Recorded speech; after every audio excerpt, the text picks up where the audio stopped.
Greetings, dear brothers and sisters, and welcome to our channel. We continue our series of educational videos, and today's topic is it a sin if godparents fail to fulfill their duties?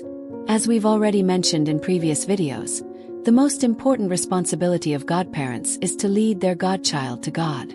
They are to teach the child the basics of Orthodox faith, proper behavior in church, and how to prepare for confession and communion. This is precisely why godparents are chosen, to fulfill these roles. Moreover, this is what they promised to God during the sacrament of baptism.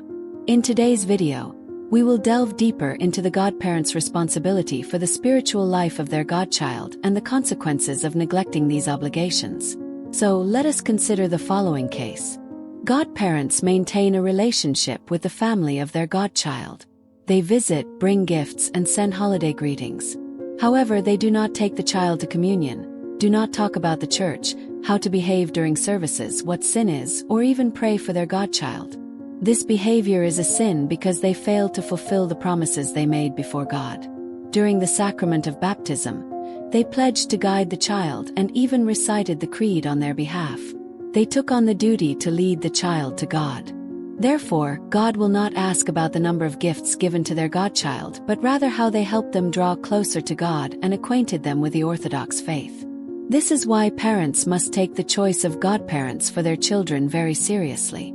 If godparents have the opportunity to communicate with their godchildren, if neither the child's parents nor external circumstances hinder them, yet they disregard their responsibilities as unimportant, unnecessary, or fail to understand their spiritual accountability before God, then such behavior indeed constitutes a sin.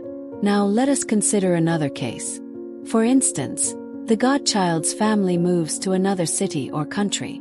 Or perhaps communication ceases due to circumstances beyond the godparents' control.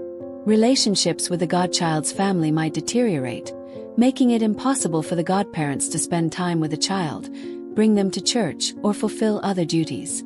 Such a situation is entirely possible, and in that case we bear no guilt, as circumstances prevent us from fulfilling our duties as godparents. However, even in these situations, godparents should continue to pray for the child and for the salvation of their soul.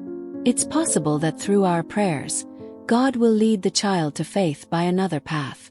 In other words, we must always remember the responsibility we assumed when we became godparents.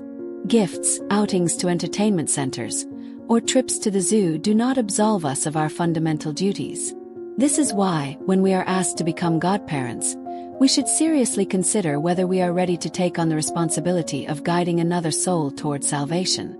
And there is nothing wrong with declining if we understand that, for one reason or another, we will not be able to lead the child to God.